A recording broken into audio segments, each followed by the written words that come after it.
आणि सगळं काही चोरल्यानंतर सुद्धा तुम्ही माझ्याकडे एवढ्या गर्दी करून काय बोलायला आलात याचं पहिलं उत्तर द्या, मग मी मला जे बोलायचं ते बोलतो.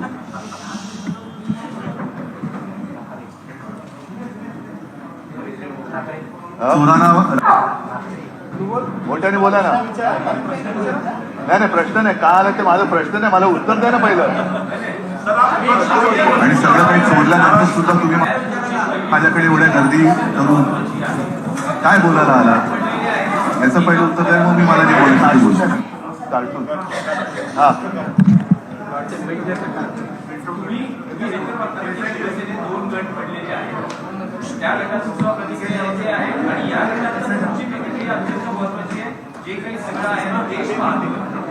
मी एकच गोष्ट सांगेन की आता तुम्ही बोलत ते महत्वाचं आहे.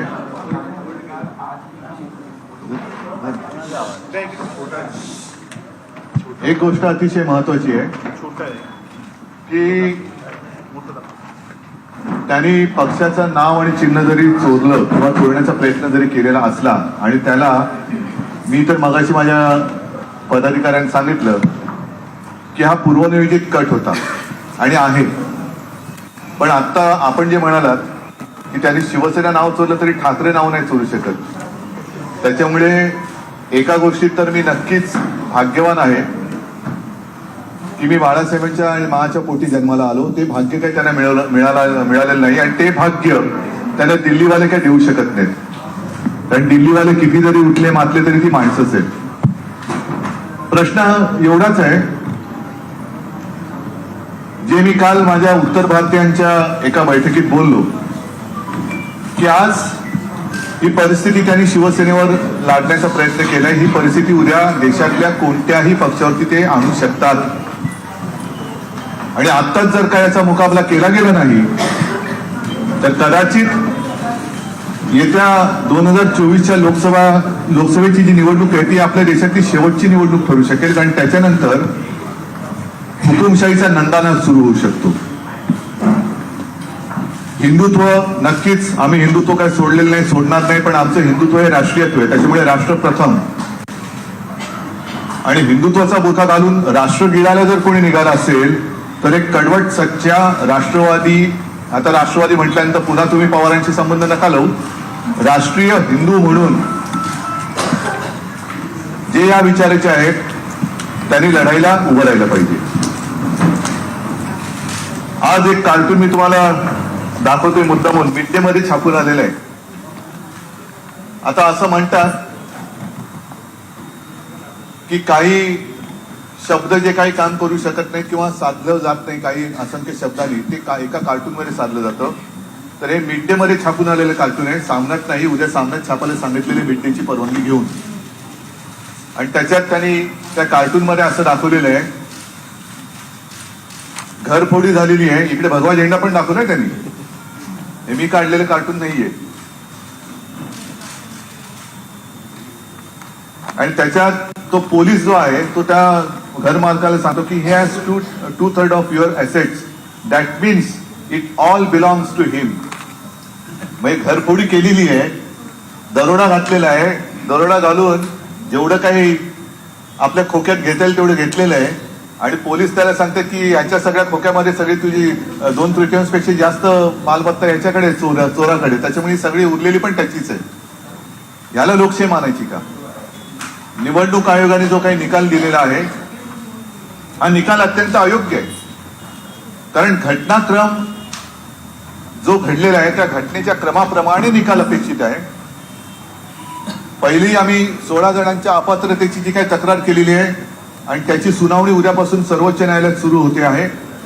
मी मध्ये आपल्याला बोलून सांगितलं होतं की तो निकाल जोपर्यंत लागत नाही तोपर्यंत निवडणूक आयोगाने निकाल देऊ नये. ज्या पद्धतीने निवडणूक आयोगाने निकाल दिलेला आहे तो अयोग्य आहे. त्याला आम्ही आव्हान दिलेलंच आहे सर्वोच्च न्यायालयात. आमची विनंती आहे की उद्या त्याची सुनावणी व्हावी. आम्ही अशी प्रार्थना सर्वोच्च न्यायालयाला केलेली आहे. मुद्दा काय येतो की 2/3 हे कधी घडले, ते एका संख्येने गेलेत का? तर गेलेले नाहीत. 16 जण आधी गेलेत, त्यांची अपात्रतेची केस ती तिकडे दाखल आहे. त्याच्यानंतर मला वाटतं 23 जणांच्या अपात्रतेची आम्ही एक तक्रार केलेली आहे, ती केस चालू आहे. त्याची टोटल मारून जर 2/3 करणार असाल तरी सुद्धा घटनेमध्ये असं लिहिलेलं आहे की 2/3 ना कुठल्या तरी पक्षामध्ये विसर्जित व्हायलाच पाहिजे, ते विसर्जित झालेले नाहीत. त्याच्यामुळे ते घटनेच्या नुसार जे काही घटनातज्ञ माझ्याशी बोललेत त्यानुसार ते अपात्र ठरवले गेलेच पाहिजेत. अशी एक घटनेच्या मध्ये जी काही नमूद केलेली कलम आहे त्यानुसार जे लिहिले त्याप्रमाणे हे व्हायला पाहिजे. आता त्याच्या आधी निवडणूक आयोगाने ही घाई करण्याची काय गरज होती? मधल्या काळामध्ये ज्या पद्धतीने निवडणूक आयुक्त नेमले गेले की प्रशांत भूषणनी एक केस केलेली आहे आणि त्यातले एक वादग्रस्त आयुक्त या 3 आयुक्तांमधले एक आयुक्त आहेत. जर मी चुकत असेल तर मी माफी मागेन, पण जर मी बरोबर बोलत असेल तर हा प्रश्न सगळ्यांनी विचारला पाहिजे की ज्यांच्या नेमणुकीवरती प्रशांत भूषण यांनी केस दाखल केलेली आहे की घाईघाई त्यांची नेमणूक कशी काय केली. बरी नेमणूक झालेली आहे, निवड नाही. म्हणजे आपल्या लोकशाहीचं सर्वात मोठं एक दुर्दैव असं आहे की पक्षांतर्गत लोकशाही पाहिजे, पक्षांतर्गत निवडणुका पाहिजेत, देशात निवडणुका पाहिजेत. सगळ्या गोष्टी जर निवडणुकीने होत असतील आणि निवडणूक आयुक्त मात्र नेमणुकीने होत असेल तर मग लोकशाहीचा मूळ जो गाभा आहे तोच कुठेतरी धोक्यात येतोय. जसं सर्वोच्च न्यायालयाचं ते कॉलेजियम आहे किंवा की काय त्याला एक शब्द आहे मराठीमध्ये न्यायवृंद, त्याच्यावरती आता आक्षेप घेतला गेला होता केंद्रीय कायदा मंत्र्यांनी रिजिजू आणि लोकसभेच्या अध्यक्ष राज्यसभेच्या सभापतींनी. पण न्यायमूर्ती खंबीर राहिले म्हणून सरकारला बॅकफुटला जावं लागलं. म्हणजेच काय की निवडणूक आयुक्त आम्ही आमचे चाकर असतील तेच नेमणार, न्यायालयामध्ये सुद्धा आमची हुकूमत चालणार. अशा पद्धतीने जर का केंद्र सरकार जाऊ इच्छित असेल आणि जायला त्यांनी सुरुवात केली असेल तर एका गोष्टीबद्दल मला नक्कीच समाधान आणि आनंद व्यक्त करायचा आहे की ह्या त्यांच्या जी काही एक बेधुंदी होती त्याला सर्वोच्च न्यायालयाने चाप लावला. म्हणून आम्ही तुमच्याच माध्यमातून आणि प्रसिद्धी प्रिंट मीडियातून वाचलं की सर्वोच्च न्यायालयाच्या ठामपणापुढे केंद्र सरकारला माघार घ्यावी लागली. जर सर्वोच्च न्यायालय उद्यापासून सुनावणी घेतच आहे आणि त्या सुनावणीचा निकाल काय लागू शकतो हे घटनातज्ञांनी सांगितलेलं आहे. म्हणून कुठेतरी गुंतागुंत वाढावी म्हणून घाईघाईने निवडणूक आयोगाने हा निकाल तर दिला नाही ना, तीच शक्यता मला जास्त वाटते. कारण आजपर्यंत मला नाही आठवत असं कुठे झालंय की एखाद्या पक्षामध्ये वाद निर्माण झाल्यानंतर चिन्ह गोठवलं जातं, नाव गोठवलं जातं. जे नाव आणि चिन्ह आमचं अंधेरीच्या पोटनिवडणुकीचं निमित्त सांगून गोठवलं गेलं होतं. मग मला कुठे मुखवटा घालण्याची गरज नाही.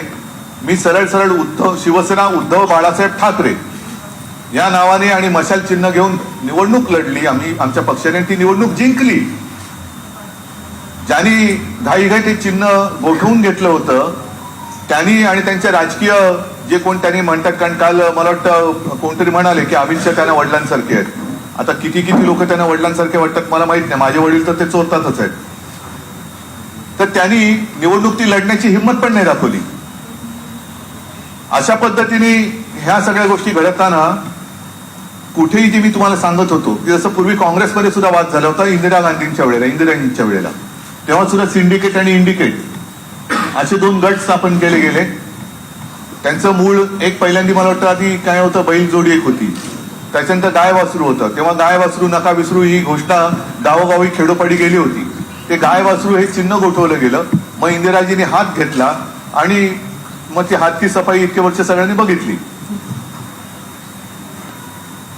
समाजवादी पार्टीच्या मध्ये जेव्हा हा वाद झाला होता त्यावेळेला समोरचे जे होते त्यांनी मला वाटतं तो दावा दिलाच नाही, कोर्टात ते गेलेच नाही. त्याच्यामुळे ते नाव आणि चिन्ह अखिलेशला मिळालं. जयललिता आणि जानकी रामचंद्र यांच्यामध्ये जेव्हा वाद झाला तेव्हा त्या दोघी जणींमध्ये समेट झाला आणि मग नाव आणि चिन्ह ते मिळालं. बाकी कोणालाही असं नाव आणि चिन्ह हे एका गटाला हे तुझं म्हणून दिलेलं नाही. पंटी पण गोठवली नाही त्यांनी, मला वाटतं त्यांनी बदलली. ती पंटी विजली त्यांची, लोकांनीच विजवून टाकली. कारण तेव्हा त्यांची डिपॉझिट जात होती. हा मुद्दा मी बोलवलं तेवढं तुम्ही मध्ये ती पंटी घुसवलीत. चिन्हाच्या बाबतीतच जे मी सांगत होतो तुम्ही मध्येच गडबड करून टाकली माझी, काहीतरी ती लिंक तोडली तुम्ही माझी. दुसरा पण आधी हे काय सांगत होतो, वेगवेगळ्या असे वाद झाले तेव्हा जानकी रामन आणि पण त्यांना जयललिता. दिलं नाही कुणाला, चिन्ह कुणाला दिलं नाही आणि पक्ष दोन्ही काँग्रेस नाही थांबा, आता मध्ये बोलू नका कोणी. आता मधल्या काळामध्ये जेव्हा या वादाची सुरुवात झाली, हे मी परवाच्या प्रेस कॉन्फरन्समध्ये सुद्धा बोललो की निवडणूक आयोगाने आम्हाला शपथपत्र सादर करायला सांगितले, प्रतिज्ञापत्र, मग सदस्य संख्या दाखवा. आता त्याच्यामध्ये 4-6 महिने गेले. मधल्या काळामध्ये बातम्या पण अशा आल्या की शिवसेनेने बोगस शपथपत्र दिली. तिथे क्राईम ब्रँचचे पोलीस हे ठिकठिकाणी गेले आणि त्यांची शपथपत्र तपासली आणि त्याच्यामध्ये असत्य असं काहीच नाहीये, ही शपथपत्र योग्य आहेत असाही दाखला त्यांनी दिला. मी तर लोकांना, माझ्या पदाधिकाऱ्यांना घरी बोलून सांगितलं होतं की कागदाची लढाई आहे, कागदाची लढाई आपल्याला कागदाने लढावी लागणार. तुम्हाला पदाधिकाऱ्यांना शपथपत्र द्यावी लागतील. 100 रुपयाच्या स्टॅम्प पेपरवरती आपण ती शपथपत्र दाखल केली. त्यांनी सांगितलेल्या फॉर्मॅटमध्ये ती आम्ही दाखल केली. गठ्ठेच्या गठ्ठे, तेव्हा पाऊस पण होता, त्या पावसामध्ये सुद्धा ट्रेननी आम्हाला तिकडे न्यावे लागले. हे गठ्ठे तिकडे आम्ही जे काय नेऊन दिले ते परत सांगतो, आम्ही आमच्या घरी रद्दी वाढली आणि रद्दीला काय भाव मिळत नाही म्हणून निवडणूक आयोगाकडे नेऊन द्या म्हणून दिलेलं नाही.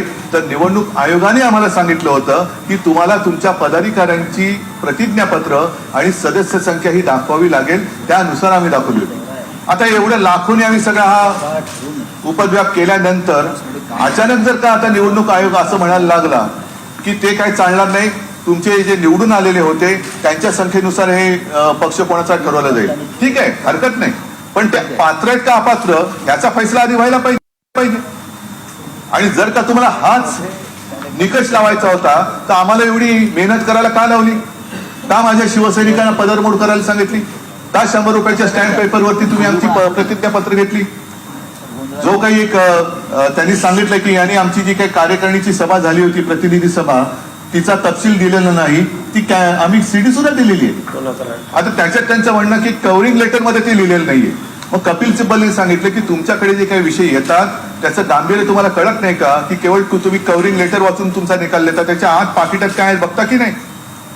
पाकिटामध्ये आम्ही ते दिलेलं आहे आणि ते मला वाटतं क्लिप अरविंद तुम्ही व्हायरल सुद्धा केली. तर हा सगळा विषय बघितल्यानंतर निवडणूक आयोग आत्ताचा जो आहे तो बरखास्त झाला पाहिजे, केला पाहिजे आणि निवडणुकीच्या प्रक्रियेने निवडणूक आयुक्त नेमले गेले पाहिजेत, ही माझी शिवसेनेची मागणी आहे. कारण हा निकाल मी मानायला तयार नाही, हा सरळ सरळ अन्याय आहे. आणि काल परवाकडे अमित शहा येऊन गेले आणि त्यांनी सांगितलं की शिवसेना आणि भाजप युती, ती ही युती नाही, हे चोरलेलं धनुष्यबाण आहे, चोरलेलं धनुष्यबाण आहे.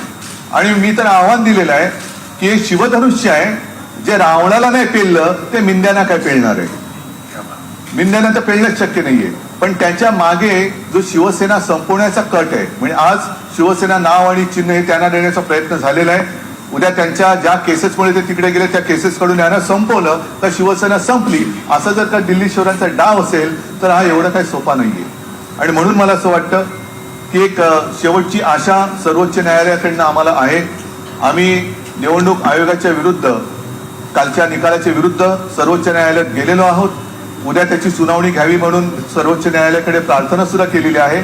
आणि आम्हाला खात्री आहे की त्यावेळेला दूध का दूध आणि पाणी का पाणी काय असतं ते झाल्याशिवाय राहणार नाही. ठीक आहे, हे एवढं मला म्हणून सांगायचं होतं. या पलीकडे तुम्हाला काही विचारायचं असेल विचारा.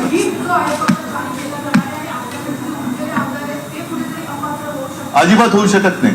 कारण याच्यामध्ये ज्या वेळेला 2 गटांना मान्यता दिली गेली त्यावेळेला दोन्ही गट आहेत हे मान्य केलं गेलेलं आहे. त्याच्यानुसार त्यांना ते नाव आणि चिन्ह, आम्हाला नाव आणि चिन्ह वेगळं दिलं गेलं. जो प्रश्न होता मूळ नाव आणि चिन्ह हे कोणाचं, ते तसं त्यांनी देता कामा नये, तसं ते देऊ शकत नव्हते. ती सगळी खातरजमा केल्याशिवाय आम्ही त्याला चॅलेंज दिलेलं आहे. पण त्या गटाला त्यांनी ते नाव आणि चिन्ह दिलेलं आहे. आमच्या गटाचा आणि त्या गटाचा संबंध नाही. आता 28 तारखेनंतर हे चिन्ह जे आहे ते तेवढीच मुदत राहणार आहे, पक्षाचं नाव देखील तेवढीच मुदत राहणार आहे. तुम्हाला ठीक आहे ना. नवीन नाव सुद्धा मुळामध्ये पहिल्या प्रथम आम्ही सर्वोच्च न्यायालयात या आदेशाला आव्हान दिलेलं आहे. त्याच्यामुळे 2-3 दिवसात ते काय निर्णय देतात हा पण एक महत्वाचा विषय राहील. आणि स्थगिती दिल्यानंतर शेवटी नाव आणि चिन्ह हे आम्हाला सुद्धा आमचं जे आत्ता तात्पुरतं जे काय आहे ते पुढे हे करण्यासाठी मागणी करावीच लागेल. ते त्यांनाही करावी लागेल. त्यांचं जे काय तात्पुरतं नाव आणि चिन्ह आहे ते त्यांच्यासाठी त्यांनाही मागणी ती करावी लागेल. या दरम्यानच्या काळात ते अपात्र ठरले तर काय होणार त्यांचं? हा पण प्रश्न आहे. मग ते 40 लोक अपात्र होतील. सर विद्रोह लिखा कैसे गाँव आ रहे हैं सर हिंदी में सर बोलेंगे सर हिंदी में कार्यालयात दावा घेतला आहे.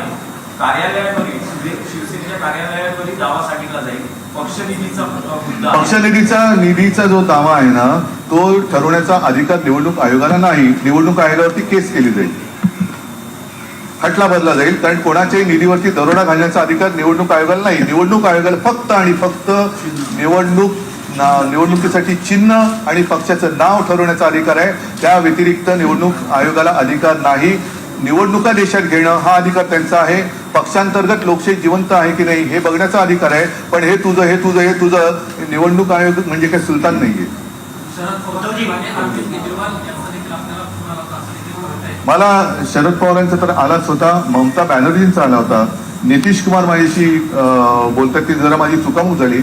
अनेकांचे फोन येत आहेत, मी त्यांच्याशी बोलतोय. आणि मला असं वाटतं की हे जे प्रकरण आहे हे प्रकरण आता देशभर पेटेल. कारण आज एका पक्षावरती पाळी आणल्यानंतर उद्या सुद्धा बाकीचे पक्ष याच पद्धतीने ते संपवतील की काय ही भीती नागरिकांच्या मनात आहे. आणि मग देशातली लोकशाही जिवंत ठेवायची असेल तर ती लोकशाही 150 वर्षांच्या इंग्रजांच्या गुलामगिरीनंतर फक्त 75 वर्षच देशात शिल्लक राहिली होती का असा प्रश्न आपल्याला भावी काळ विचारेल.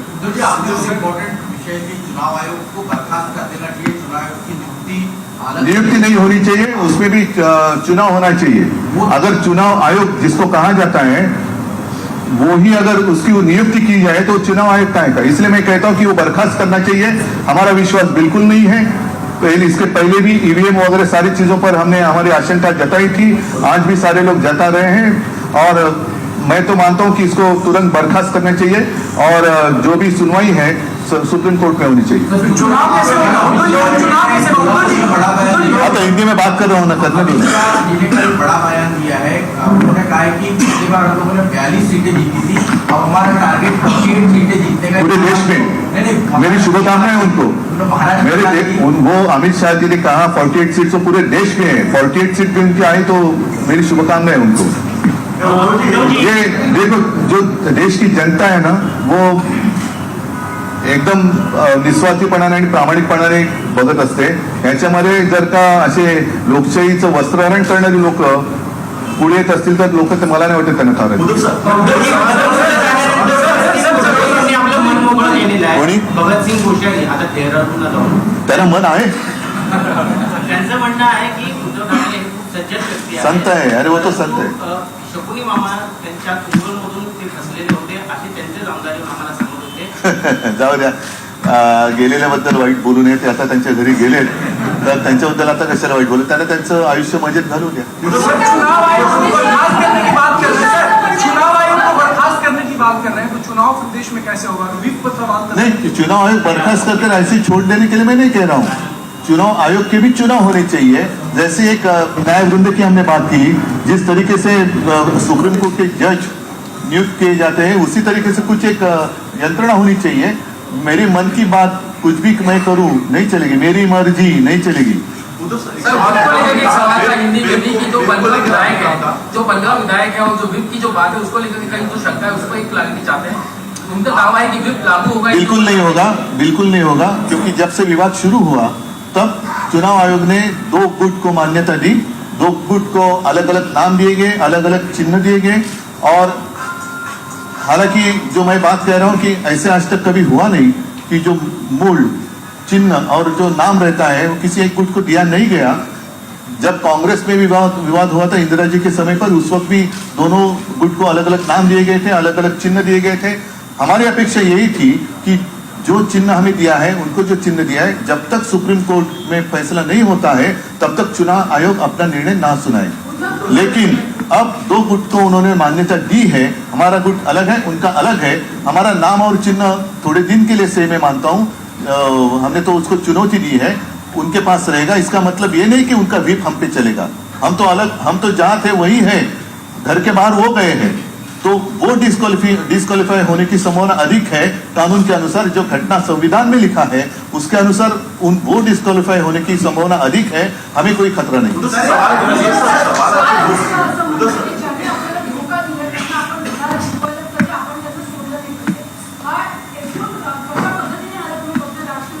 हे त्यांच्या मनातले जो काही डाकूपणा आहे तो समोर आलेला आहे.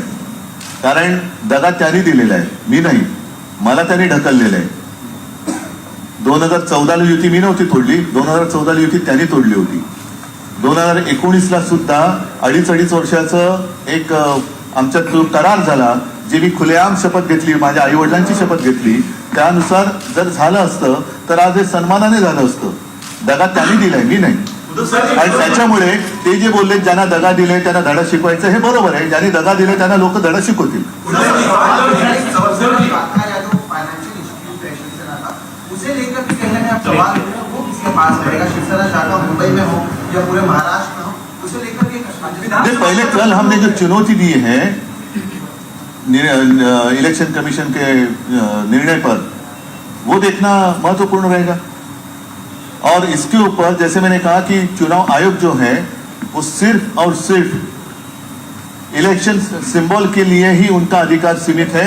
बाकी प्रॉपर्टी हो या फंड हो उसके ऊपर उनका अधिकार नहीं. अगर वो कोशिश करेंगे तो उनको केस की जाएगी चुनाव आयोग पर.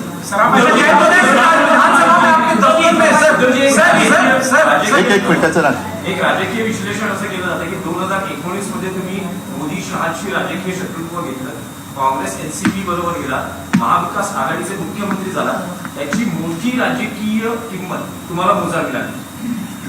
हे तुम्हाला वाटत असेल, पण कदाचित उद्याचा जो काय काळ आहे त्याच्यामध्ये यांचे चेहरे तर कळले, मुखवटे तर कळले. ज्यांना 25-30 वर्ष आम्ही आपलं म्हणून जपलं, अगदी मोदी आणि शहाना सुद्धा ज्या शिवसेना प्रमुखांनी वाचवलं, त्यांची नियत ती लोकांना कळावी, त्याच्यासाठी तरी घडलं असेल की हे काय आहे, खरं हिंदुत्व काय आहे हे लोकांना कळलं पाहिजे. म्हणूनच कदाचित त्या घटना घडल्या असतील.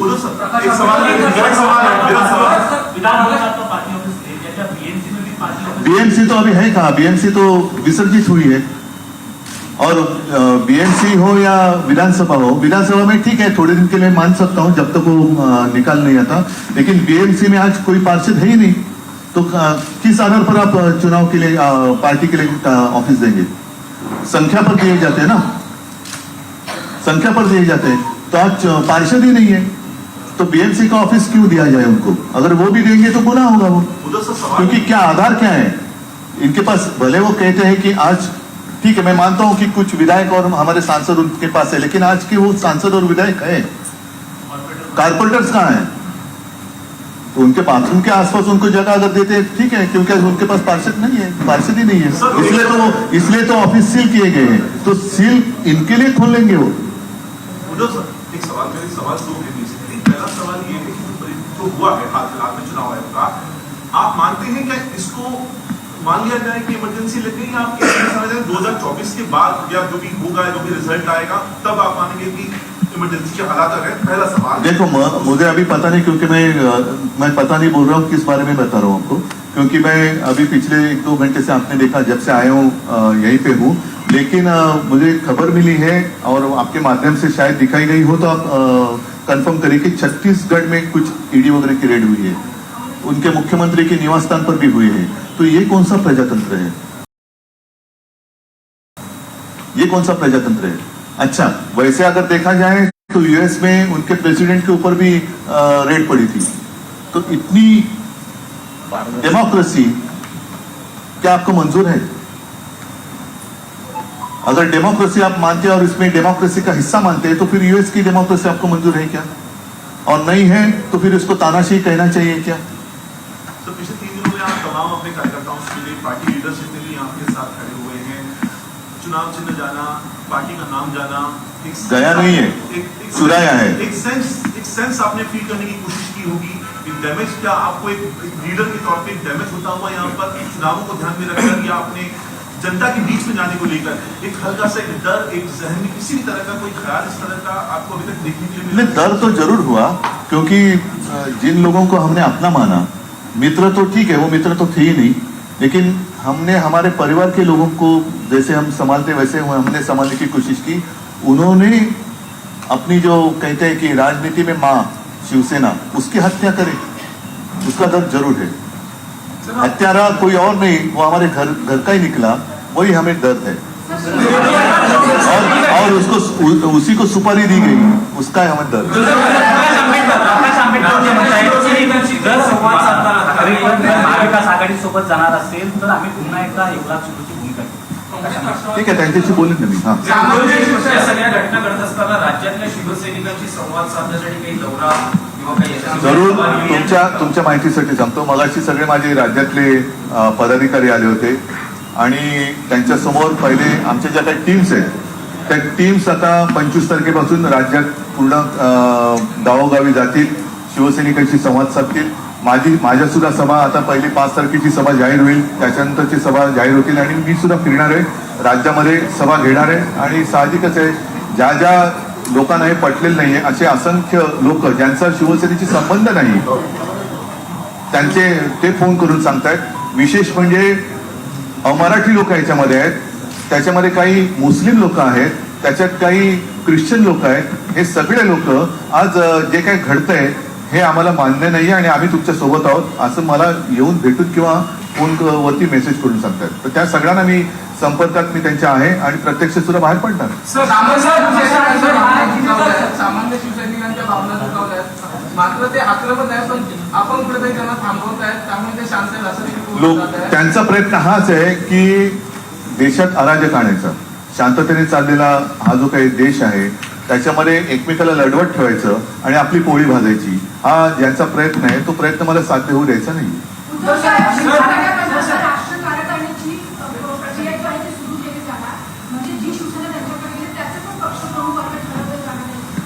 मला आता लोकांना हेच विचारायचं की जी शिवसेना आणि तुम्ही जे म्हणाला ठाकरे, आता त्यांनी बाळासाहेबांच्या नावाने चेहरा वापरतायत, तो काढण्याची हिंमत दाखवावी आणि स्वतःच्या वडिलांचं किंवा स्वतःच्या नावाने शिवसेना चालून दाखवावी. त्यांनी ठाकरे नाव काढावं. या शिवसेना घेताय ना, तुमचं स्वतःचं नाव तिकडे पक्षप्रमुख म्हणून किंवा शिवसेना प्रमुख म्हणून लावा किंवा तुमच्या वडिलांचं नाव लावा आणि शिवसेना चालवा. माझं आव्हान आहे त्यांना. माझ्या वडिलांचं नाव चोरण्यापेक्षा स्वतःच्या वडिलांचं नाव लावा, स्वतःचा चेहरा लावा आणि लोकांच्या समोर या. लोक काय विचारतात बघा. खरं म्हणजे शिवसेना कोणाची हे दसऱ्याच्या दिवशीच जाहीर झालं होतं. ज्या पद्धतीने शिवतीर्थावरती शिवसेनेचा मेळावा झाला आणि जो विकतचा मेळावा तिकडे झाला ज्याचा हिशोब अजून येणं बाकी आहे BKC ला, तिथून लोक कशी उठून गेली, त्याच्यानंतर तुम्हीच दाखवताय त्यांच्या सभा कशा रिकाम्या खुर्च्या पडतायत, लोक कशी उठून जात आहेत. तर हे पुरेच आहे, बोलकं चित्र आहे.